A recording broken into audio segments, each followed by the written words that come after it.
Honorable Ministers from Togo, Honorable Minister Yaya, Honorable Minister from Gambia, Mauritania, and Congo. It's good to see you all and welcome to this event. The President of West African Development Bank, Serge Okwe, the Director General of Badia, Dr. Tar, Africa50 CEO, Alan Ebubeseng, the CEOs and heads of African institutional investors that are here.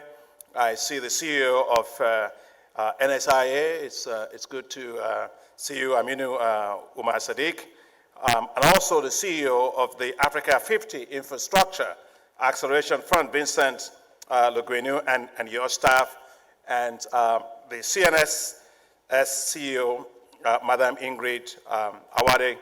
Today, in fact, is a very special day, and let me just prefix it. When we had, I was at that time the chair of the Multilateral Development Bank's President's Group. It was about in 2016. And we were thinking about how we are going to accelerate investment in infrastructure globally. And one of the things I was actually absolutely convinced about was that we cannot make more progress unless we tap into the huge amount of institutional capital that is out there. And at that time, it wasn't even as much as we have today. The projections today will show that by 2026, the amount of assets under management will rise to $145 trillion. And yet, we have these huge gaps in finance and infrastructure globally, but also mostly a lot in Africa. And so one of the smartest ways in which we can do that is to make sure that we have institutional investors that are investing in water, in sanitation, in building schools, in roads, in renewable energy, in digital infrastructure, all of what we need. See, infrastructure is like somebody standing up. If you have a backbone, you stand up. You can do anything you want. But if you don't have a backbone, there's nothing you can do. Infrastructure is the backbone of economies. And so therefore, we have to make sure that we are investing optimally in infrastructure. And one of the things that I found quite bizarre was that a lot of institutional investors in Africa, pension funds and sovereign wealth funds, they were investing in money market instruments outside of Africa. Of course, there's nothing wrong in doing that because you have to run return. But in most cases, those returns are negative real rate of returns. And so the question is, if you're a pension fund and you're investing outside of Africa, and usually, of course, what a pension fund is supposed to do is to pay people annuity for the rest of their life. Well, they come back to a continent in which there's no water, there's no sanitation, there aren't good hospitals, there are no good roads, there are no good transport corridors, and you don't have energy. Well, guess what? That is a miserable retirement. And therefore, it's very important that we do all we can to leverage institutional investors. Globally, we have been asked as Multilateral Development Bank to change our business model, and for very good reason. Because we will need so many trillions of dollars to deal with development challenges that we face in the world today. And guess what? The money is sitting out there in the private sector. The private sector wouldn't just come into anything. They are there for profit, of course. So you've got to make sure that you have the right projects that you can develop and then they can invest in. We've got to make sure that we can de-risk, whether it's the project risk, whether it's market risk, whether it's forest risk or political risk, that we are able to de-risk those things for them. And also to make sure that we reduce their transaction cost of actually doing projects by not having to go all over the place looking for projects, by having platforms of aggregation. You can aggregate in terms of how you develop the projects, you can aggregate in terms of how you de-risk the projects, and you can also aggregate in terms of how you mitigate the political risks that they face. Of course, institutions like ourselves, like African Development Bank, our role is to take the risks, construction risk, early stage investments. That's where institutional investors are not going to go into, and they shouldn't. But then it means that we have to find better ways of managing ourselves in such a way that we can do synthetic securitization and move things out of our portfolio to the private sector, which we've done a lot at the African Development Bank. You know, we did one in 20 18, in which, together with Africa50, in fact, Africa50 and Marina, they were taking their first risk, an Africa risk as an institutional investor, which is the room to run we did for $1 billion. And it's one of our most well-performing things, even at Africa50. And then we did another one last year with $2 billion, where we took assets that we have in our portfolio on the sovereign side, and we transferred that also to the private sector. We got insurance to do that, guarantees from the UK government for $1.6 billion, and also we insured that also on the London insurance market with another $400 million. And that freed up for us $2 billion that we can use to invest more in green climate finance for many things. And why am I saying this? I'm saying it because we need you, the institutional investors. And we are doing quite a very hard work of trying to understand what your needs are, what kind of returns you're looking at. So if we invest upstream, we do it, and then the infrastructure has a more stable stream of income, of course, then it's easier for you to invest there. And there's a lot we also need to do about institutional investors is on the regulatory side. The president was talking about it today. You know, just make sure that infrastructure is an asset class that institutional investors can invest in, which is very important. And so I am absolutely delighted today, Alain, that you and also Vincent and your team have worked so hard with institutional investors. You know, nobody can tell your story better than yourself. And nobody can support you better than yourself. You are our institutional investors in Africa. You have $2.5 trillion of assets under management. Help us to develop Africa faster. Help us to put those monies there. If it is what you need is bankable projects, we're going to work as hard as we can to continue to give those series of bankable projects, lower your transaction costs of having a whole series of projects, but also help with mitigating the risks that you face. I remember when I was learning how to swim. I learned how to swim as president of the African Development Bank. Just imagine.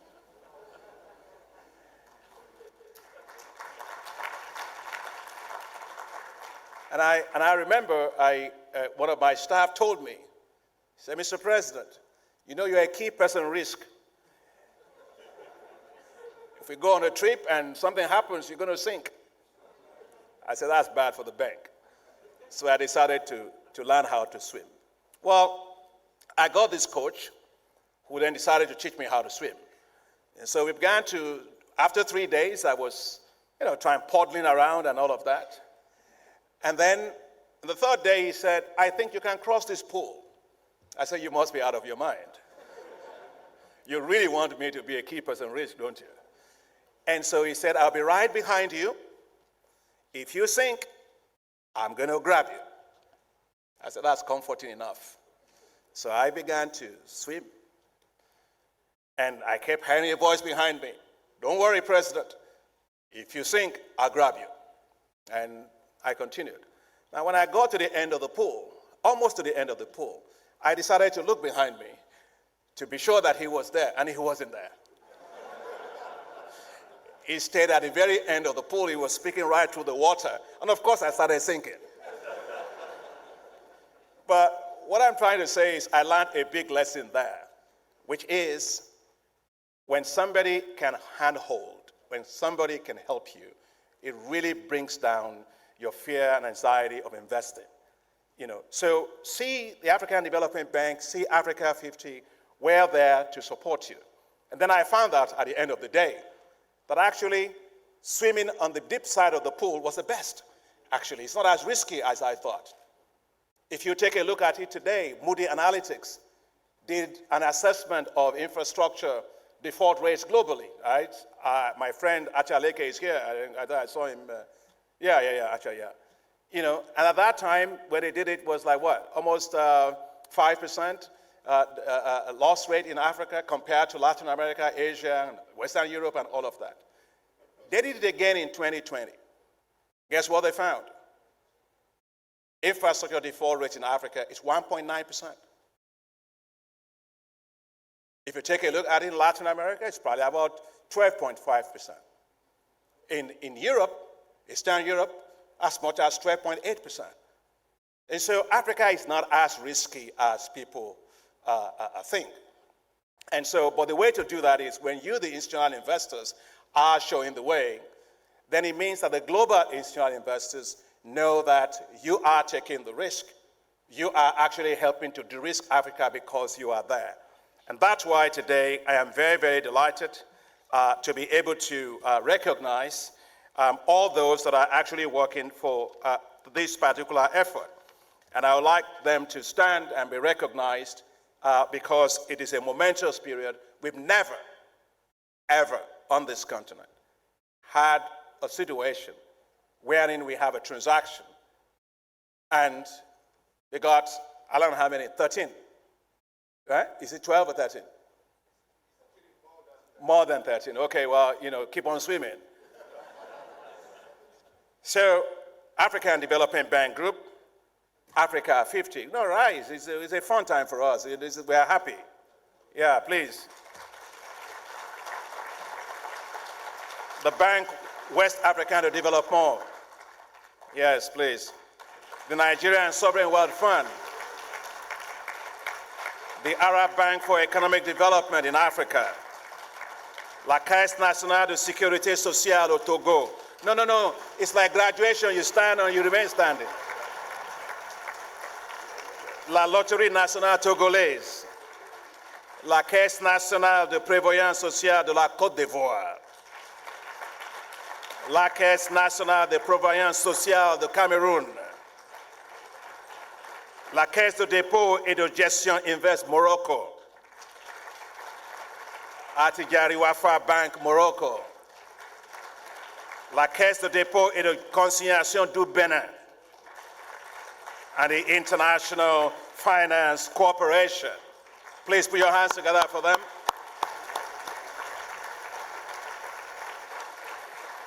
I'd also like to have standing Vincent Guemo and all your great team. Please stand for you, put it together.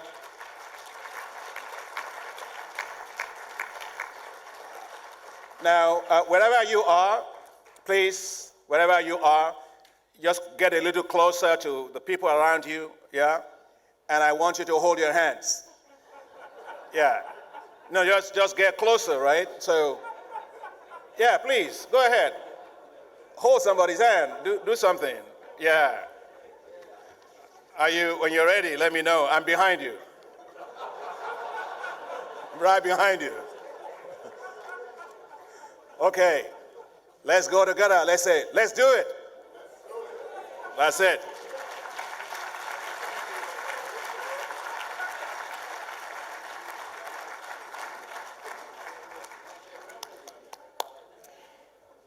President Adesina, you never fail to lift the energy in a room and to mobilize us all into believing that we are definitely doing this. There is no stopping Africa at this juncture.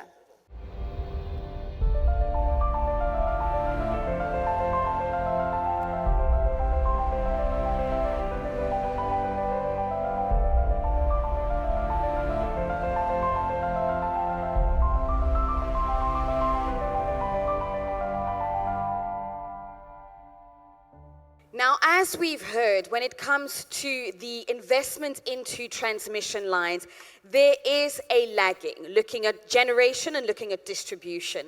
Now, what I'd like to start off is getting an understanding of where we are in terms of Togo and the wider energy mix. Madame la Ministre, pourriez-vous nous donner un bref aperçu général du secteur? Could you give us a brief overview of the sector in Togo and what is the part of partnership in this? Thank you very much, Tanya. Before anything, I'd like to thank Africa50 for having organized this framework of exchange. And I thank you for giving me the floor to talk about the energy policy of Togo, notably the involvement of the private sector, which certainly plays a role in our expectations and in the reaching our objectives. The ultimate goal of it is access, universal access to electricity. We know that electricity is an engine of development, but this sector is quite obviously at the heart of the concerns of the President of the Republic, His Excellency Sazimna Nyasingbe. And the idea is to operate a structural transformation of our economy in an inclusive and sustainable manner. And he has made this the main priority of the government. So the government is particularly really focused on in assuring, guaranteeing access to quality electricity, sufficient quantity, and at a cost that is affordable to all citizens by 2030. And to do this, we put in place a roadmap 2020-2025 with three key indicators. The first one is to guarantee access to electricity to at least 75% of population by modernizing the sector, knowing that today, more than ever, electricity is a fundamental right in addition to be an aspiration, a legitimate aspiration of our populations. The second is to have available an autonomy of production of 70% autonomy of production, not only to be able to meet the needs of economic growth, but also to be able to reassure industrial investors. And the third one, the last one, is to be able to assure an energy mix, a diversified energy mix, including renewable energy, to the tune of 50% of the installed capacity. Because for a country like Togo, it is true that it is an obligation for the coming generation, but it's also an economic opportunity. And I'd like to say that halfway midterm, tangible results have been achieved under the guidance of the head of state. The rate of electrification has gone from 50% in 2020 to 63% in 2023. And this was achieved through innovative models that were put in place. So we've had a program of deploying solar kits, individual solar kits in public-private partnership with a strong intervention of the state, who put in place a mechanism to support the population, which is called the CISO check. And then we have also the Fund for Access to Electricity, which makes it possible to pre-finance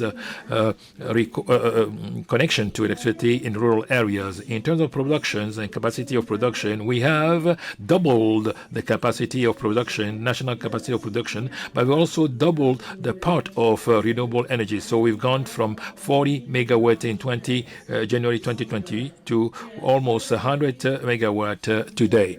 And I'll have to say that these results were also achieved mostly because of the involvement of the private sector. Togo has understood very early that to reach these objectives, this ambitious objective of universal access to electricity, we had to necessarily involve the private sector. So together we made the choice to work in collaboration with the private since 2010 in the production sectors, and since 2018 in the distribution sector segment. So the result is that we have the thermal power plant of Contour Global, which was put in place in 2020. We have the Kekeli power plant, 63 megawatt, which was put in 2020, also with the Iranam group. And then we have the solar plant of Blita of 50 megawatt, which has been extended to 70 megawatt in partnership with Amea Power. And we have all the other action in terms of access to electricity through the solar individual kits in partnership with 4 different private operators, and where the state continue to play an important role in terms of subsidies. So, in a nutshell, this is what has been done, and in the context of this public-private partnership, as far as production goes, and distribution also outside of the grid. Thank you.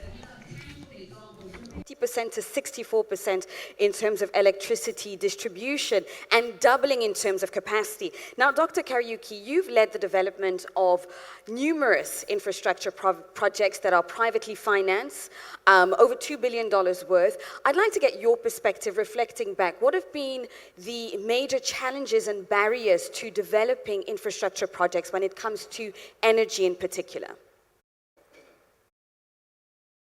Thank you very much, Tanya.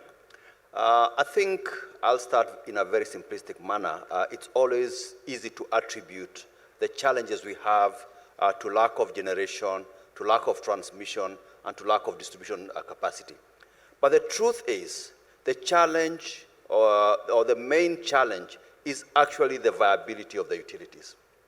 Most of the utilities in Africa are not bankable. And the reason for that is because the tariffs are not cost reflective. So what that means is that there isn't sufficient revenue that comes from what I would call from the system to be able to provide or to generate enough resources for purposes of generation capacity, transmission capacity, and distribution capacity, and also to do the O&M. So as a result, what you find is that they cannot be able to attract private investment. And the truth is, public sector financing is becoming a dwindling commodity. And therefore, there is need to attract private investment. But then if the utility cannot be able to finance, to meet those costs, it becomes super, super difficult. That's number one. And number two, the other one that is a big challenge is and rather, let me put it this way. I always say that as far as power is concerned, it's either paid for, one, by the consumers or by the government. And if the government offers subsidies, what it means is that in countries where you have low connection rates, it means that even the few people, the majority of the people who don't have access to electricity are subsidizing those who have the privilege of having electricity. That's number one. Number two is the issue of enabling environment. I always say that for private sector participation, I always say that when we were young, we learned about the Ohm's law, which says that current follows the path of least resistance. And I do believe that capital also follows the path of least resistance. As a result, what I mean by this is that we have to create enabling environment. In this case, you talk about regulatory environment, you're looking at policy environment, and also what I've just referred to as tariff. So what happens is that in cognizance of this, and I must say this because as a bank, what we've done is to come up with what we call the Electricity Regulatory Index, which is a tool that we are using to benchmark across the continent between regulatory authorities to benchmark amongst them and against best practice. And this has been deemed to be such an effective tool for regulation that actually we are working with the World Bank now to do it on a global basis, what we call, instead of ERI, we are calling it GERI, Global Electricity Regulatory Index. And secondly, the other thing that we are intervening to try and address this issue of enabling environment is what we call the Africa Energy Marketplace. What we are doing here is that we create occasions to discuss between the private sector, the public sector, and also the donor community, how we can be able to improve the regulatory environment with a view to attracting, regulatory as well as enabling environment to be able to attract private investment for purposes of developing our power sectors. Finally, our colleagues from Africa50 mentioned something that is unique, that is happening. And this is the introduction of privately financed transmission lines. And the genesis of this is the fact that for the longest time, transmission assets were considered to be natural monopolies and therefore not amenable to private sector participation. This has been debugged. As they said,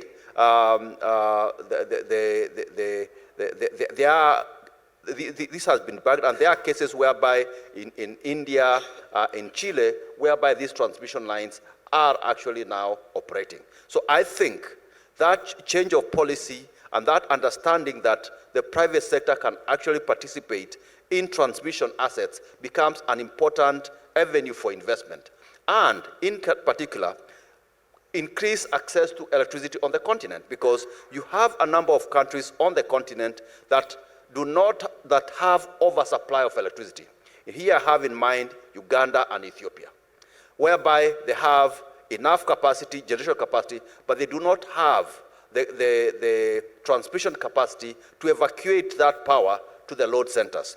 Then there are other countries such as South Africa, which have unique problems because with a view to increasing the amount of renewable generation on their network, they will have to move power from the west to the Huaten area.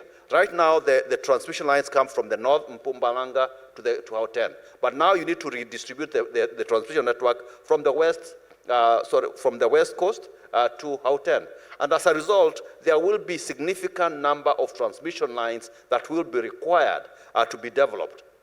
And public sector financing on its own cannot be able to do this. So actually, I would like to applaud Africa50 for the vision to look at the possibility of investing in transmission networks on the continent with a view, first of all, to ensuring that the capacity that has been generated can be evacuated to the load centers. And number two, providing a basis for increased access to electricity on the continent. Let me stop there. Thank you. Absolutely. Thank you so much, Dr. Kariuki. And we've got Mr. Ragu on the panel who can give us more insights into just exactly how this transmission line PPP project is going about. But before we get to you, I'd like to ask you, Ms. Fatoumata, êtes-vous d'accord avec les propos de Dr. Kariuki? Do you agree with the words of Dr. Kariuki saying that there's not enough bankable project when we talk about the generation and transmission of electricity on the continent? Absolutely. We talked about it earlier on. To the risk of paraphrasing the person who spoke before me, we have focused this last years on the production of energy. So the generation capacity, which is today it's good to produce electricity, but you have to transport it to the households and businesses. It is a challenge, and we've talked about it, and the challenge that's at several levels. I don't want to list them again here, but indeed the situation, the financial situations of the utilities and the public electricity companies is complicated. So that's the first challenge, and then. And when they transport electricity, there's a lot of losses, technical losses, commercial losses in the collection of dues from households, and it also generates, and it's important to underscore it in terms of emission capacities, between the capacity that is produced and the capacity that is received by the users, there is a loss along the way, which is also counterproductive in view of climatic sakes. So it is true that it's difficult to find bankable project, and I salute the project Africa50 because I think it's a project that is a flagship project. It would be interesting to see to what extent we can replicate this and do such initiatives. It's also interesting for Africa that the things that we know how to do them, because we have examples of projects of transmission of energy which have succeeded in Latin America, in Asia, we said, and I think even the partner is an Indian partner in the project in Kenya. It's important to draw inspiration from these models to be able to implement them. Now the question is how do we structure this type of project with what structuring templates? We talked about a guarantee of liquidity. We talked about bringing in private investors, and so there is a question of structuring that we should talk about a bit more. But I want to bounce back a bit over what Madame Minister from Togo said. I think that the approach, or I feel that the political approach, because there has to be political will, the political approach of Togo is extremely interesting in that each country has its stakes. In fact, Togo has a geographical specificity, and so when you want to refinance, when you have to finance in private transmission line, it's not about putting transmission lines everywhere where you have a few people. We need to have we need to have what you call value for money. We have to analyze the opportunity of building a transmission line. Is it by the public? Is it by the private? It is always interesting. What I found interesting in the words of the minister is that there are some production zones. There's a transmission line that were built, but also there are areas which are more further down where the choice was made to put a solar mini network or privately owned solar systems. So there has to be a coordinated approach where we deploy, we define political energy policies and we follow it. So, and it's the political decisions. The public decision is a prerequisite, regardless of the financing that will be adopted. I think I'll stop here for now. Thank you very much. Now, moving on. Will you in, Mr. Agu? I mean, Dr. Kariuki also mentioned that transmission lines was perceived, or perhaps is perceived, to not necessarily be as profitable or as interesting for the private sector. So how can we make sure that IPT financing models are widely implemented on the continent? And my other question is, what's in it for the private sector? Thank you very much. In fact, just to echo Kevin quite a bit, transmission worldwide in developing countries had been ignored, and there was a lot more focus on generation versus transmission. So we today face these situations in, you said Uganda and in Ethiopia. I would like to add Kenya too, where the consumption per capita is only 169 or 170 kilowatt hours per year per person. And they talk about surplus power. The reason is there's no transmission, and that's one of the biggest deficits in the continent, infrastructure deficits in the continent. The second thing, and then we heard from other panels and ministers about the fiscal challenges that almost every country is having. So there's no option but to look at private sector approaches to transmission. Private sector has learned the art of managing many risks. That's why it's been able to come into transmission in several countries, and we want to draw lessons from that and do these things in Africa. What's in it for the private sector is very interesting, because transmission, just to give you one statistic, Power Grid of India, which in the context settings presentation my colleagues mentioned, is the national grid of the high voltage of India.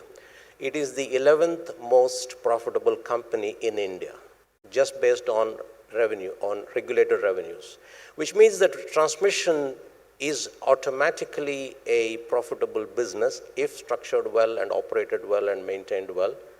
There are returns for everybody, especially because the countries that does transmission per se and with private sector, because the fiscal space is not there, the economic returns are in the 30, 40, 45, 50%, because transmission is an asset, is an infrastructure that is a must use. There is no alternative.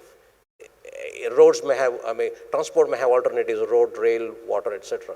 Transmission, there's no alternative.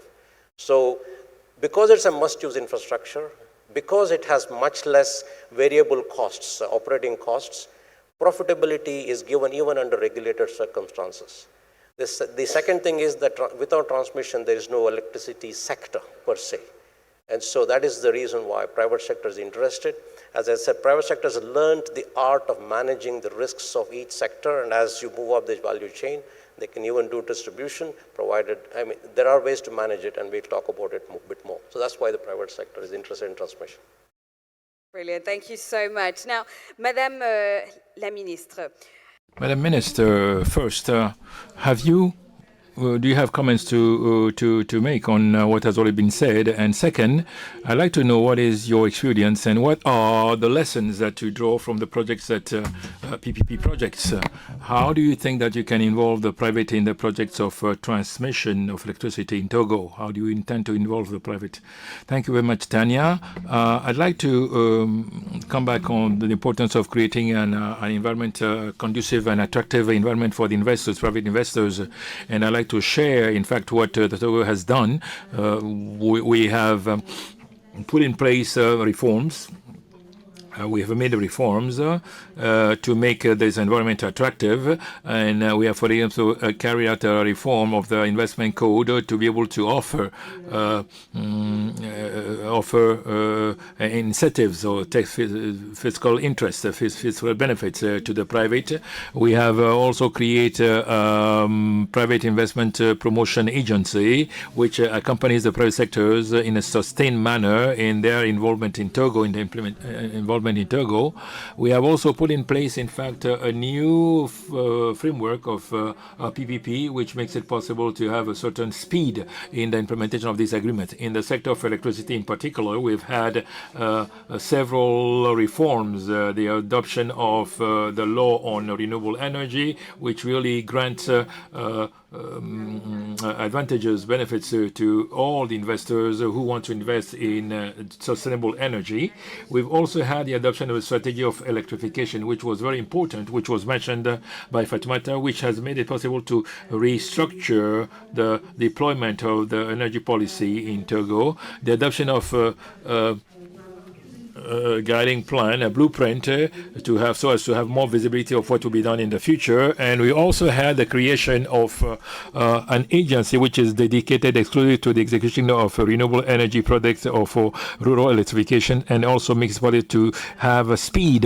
So the Togolese state has put in place several reforms to be able to make the sector attractive to private investors. And what I'd like to say par rapport the PPPs in the PPP in our experience, from our experience in any case, it hasn't always been very easy. So we noted that in the implementation of some partnership, some public-private partnership, there were important financial efforts that the state had to do, notably in the context of the deployment of solar kits. This program that we call CISO, which is public-private partnership. The state, in fact, because it has a mission to offer electricity at affordable cost to the populations, has to support even the financial model of the private sectors, and this is what was done in the case of the CISO program. So the state gave subsidies to the households to be able to support this CISO. Also, in the context of the concession that were granted to the promoters of thermal power plants, it's the same thing that was done. The T-Corp, it's another story. The T-Corp is another story. T-Corp is another system which has a pressure on the sector of energy. So, in fact, to be able to ensure, to guarantee this viability and ensure an affordable cost for the final users, we have to make an extra effort to subsidize and give important financial subsidies. So, for the case of Togo, to come back to the PPP of electricity transmission, I think that in any case, to give access to electricity, as many people said before me, you need to work in a holistic manner. That is mean that you have to increase the production of electricity, you have to develop the transmission infrastructures, but also you have to put in place mechanism to support vulnerable populations so that they can have access to electricity. And it is true that we've worked a lot on the production capacities, but in Togo we have also invested a lot in transmission infrastructures, whereby in a few months, it is by the end of the year, Togo will be linked from the north to south in a high voltage line. It is true that by virtue of our ambitious objective of development of renewable energies, additional needs in transmission infrastructures could come up. But I think that as the preceding speaker said, we have to really analyze the problem in details, and I think that I'd like to learn more about the model that was used in Kenya, which was presented, because I believe that in Togo, in fact, generally speaking, the profitability of the investment of PPP in the transmissions is linked with the demand and the volume of traffic. This means that you have to be able to make this investment profitable. And why is it working today? It's working in the sector of transmission and the system of production, because there's a system of perequation. But once a section is not very interesting, it becomes difficult, and that would again require a support, an effort by the state, so that finally the end users could have electricity at an affordable cost. So it is something that we have to continue to think about, to reflect upon and analyze. Thank you. Thank you, Madam Minister. And it's something that comes back even again and again. The profitability between the volumes and the tariffs. And Dr. Karim talked about it. Mrs. Fatoumata, I'd like to have your opinion. You have seen on every project across the continent, and as well talked about it already to Madam Minister, the portion of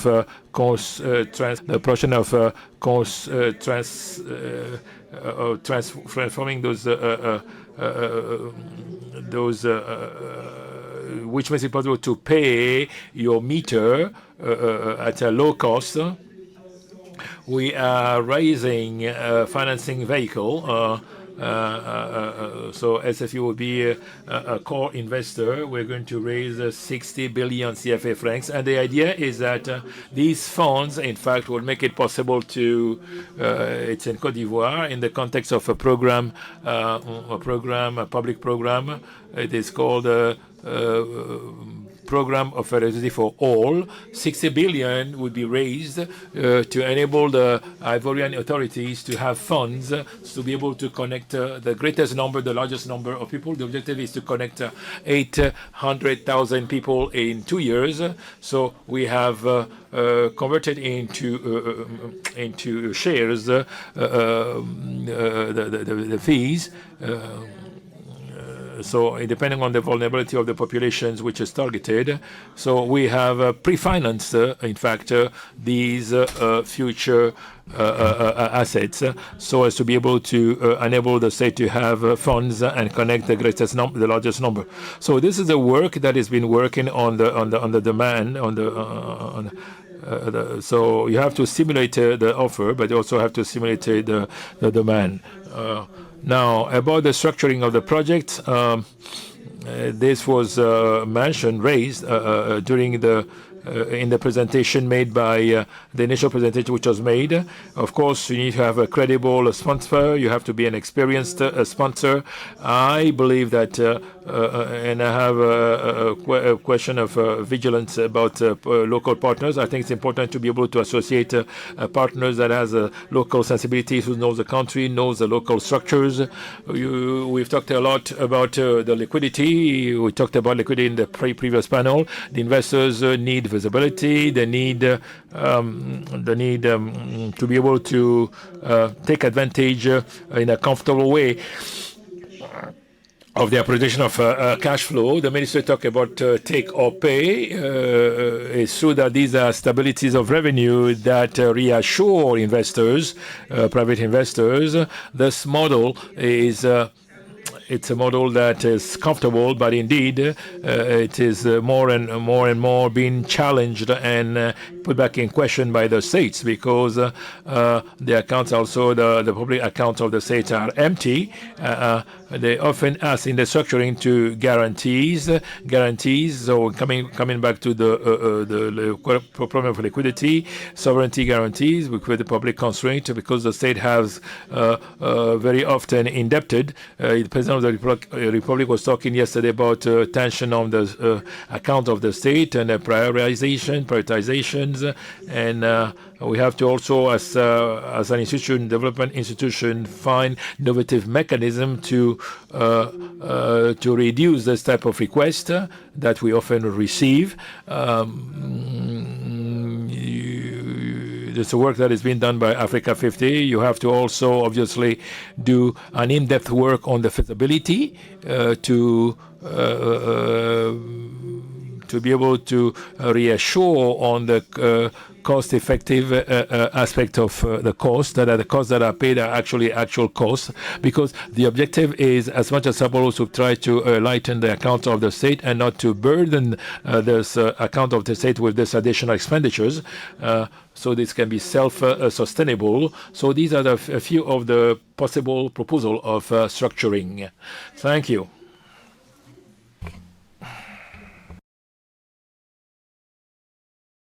Thank you very much. I would like to just share some thoughts I have based on the conversation between the minister and Fatoumata. You know, one of the things that, and I was an investor in my previous life, one of the fears that investors have is what you call bargaining after the fact, or in luxury parlance, what they call obsolescence bargaining. This is a situation whereby you have negotiated a deal, it is signed, the asset is there, it is operating well, and then somebody comes, the government comes and says, oh, this power is too expensive, or this service is too expensive. It is something that is happening, and it is a serious problem and undermines what I call the enabling environment. The risk of doing that is that you need to bear in mind that if indeed Africa50 has invested in this asset, it has paid for the transmission lines, it has paid for the way leaves, it has paid for the transmission line, the way leaves, the civil structures, and now by asking to renegotiate the deal, what it means is that you can only be asking Africa50 to reduce its return on its investments. That is not the way to grow our infrastructure. And we need a lot of infrastructure. I think we heard that Africa needs to increase its energy by 60%, I think by 2030 or 2040. If we are going to be able to generate that much capacity, we need much more we need much more transmission lines and generation assets, and therefore, really, we must ensure that the contracts that we negotiate or we establish are sacrosanct. It's very, very important. That's the one thing I wanted to add, because I think we cannot take 2 steps forward and 2 steps backwards. I think we need to be consistent, because the one thing that I know is that once a project reaches financial close, it's very unlikely, if it is being developed by a credible developer, and we heard that the importance of having credible developers, it's almost going to be like clockwork. That project will be completed probably on time and most likely on budget. Whereas, the other projects that will have, huge, a lot of the projects in the public sector, not always, will have significant time overruns and cost overruns. Let me stop there for the time being. Thank you. Thank you for sharing that. Quite an important point there. And I'm curious to get your insights on this, Mr. Ragu. When it came to the transmission line PPP in Kenya, I understand that a case study was made looking at what it would have cost Kenya had they done it alone, and the importance of bringing credible sponsors to ensure that the project is seen through to completion. What have been the major lessons that could help replicate this project to other parts of the continent, actually? Very good question. Interestingly, when we were asked to develop this project, we were asked to demonstrate value for money from a viability perspective. And when we looked into the numbers, very interesting that one of the things we realized is that the Kenyan experience was based on some 30, 40-year-old technologies, techniques. Then it applies to both the physical aspects as well, the right-of-way aspects. Then the time delays and therefore cost overruns was very much part of the thing. And so when we looked at that and when we did our approaches to this, we realized that we could deliver the project at a 30% lower cost than what it would have taken public sector to build the same lines. So that is the kind of value for money we could demonstrate in this structure. Importantly, there are a few things that we need to recognize. One is that going back to the Indian experience of India has today some 75 projects which are all independent private projects, transmission projects. So it developed a huge experience chart. One of the things we realized is that we learned the lesson is that the public and the private sectors are given the same policy and regulatory framework. That is, if the private sector is given so-called guarantees and escrow accounts, public sector is also given. Two advantages. One is the perception that the private sector is, bandits and making away with a lot of money will be taken away. Second, the public sector can be held more accountable. So the same policy framework is given to the public and private sectors. The second one is that particularly when you look at a private transmission project, the private transmitter construction will be based on 1 or 2 lines of a bigger grid. And the system operation will be done by somebody else, not the private operator. Therefore, they cannot face the power flow risk. They cannot take it. It applies to the highway projects, they can't take the traffic risk. So that's the second one that India did in order to attract private sector. So availability-based tariffs were given to the private sector operators. And in fact, the grid public sector also gets the availability-based tariff, by the way. The third thing is that this initial aspects of private transmission was based on proposals from the private sector. That is, there is a general feeling among country governments and many DFIs is the sponsor selection should be done on a transparent basis. Generally, we all agree with that. But in the initial stages, even the IPP industry was all developed with sole source, meaning, individual proposals made by people who wanted. So transmission is in that phase now. It is just beginning in the private sector aspect. So we need to look, India also recognized that. So all the first 20-25 transmission projects were done with proposals made by the private sector. That means that a competitive selection of transmission is not yet there worldwide and especially in Africa. So initial projects will be done on this basis. So these are, but then hold them accountable. I mean, obviously, through these value for money requirements and regulatory requirements. So these are the lessons that we have applied in Kenya. We have made a lot of progress in making the two sides. I think we got a comment this morning about how much time it is taking to deliver this project.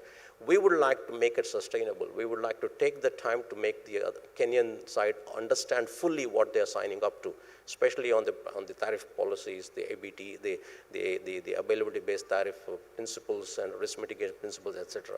So we would like to have a sustainable project and deliver so that it does work for the 30-year concession period we're talking about. Now moving on, I'd like to start with concluding remarks. Madame la Ministre, vos remarques. The Minister, your concluding remarks.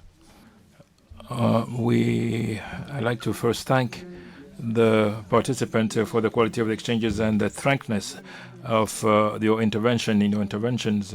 And we have talked a lot about viability of the project and on a partnership, PPP partnerships. And I like to say that the viability for us means for sure that it would be profitable for the private, but that also it will be accessible and affordable for the population.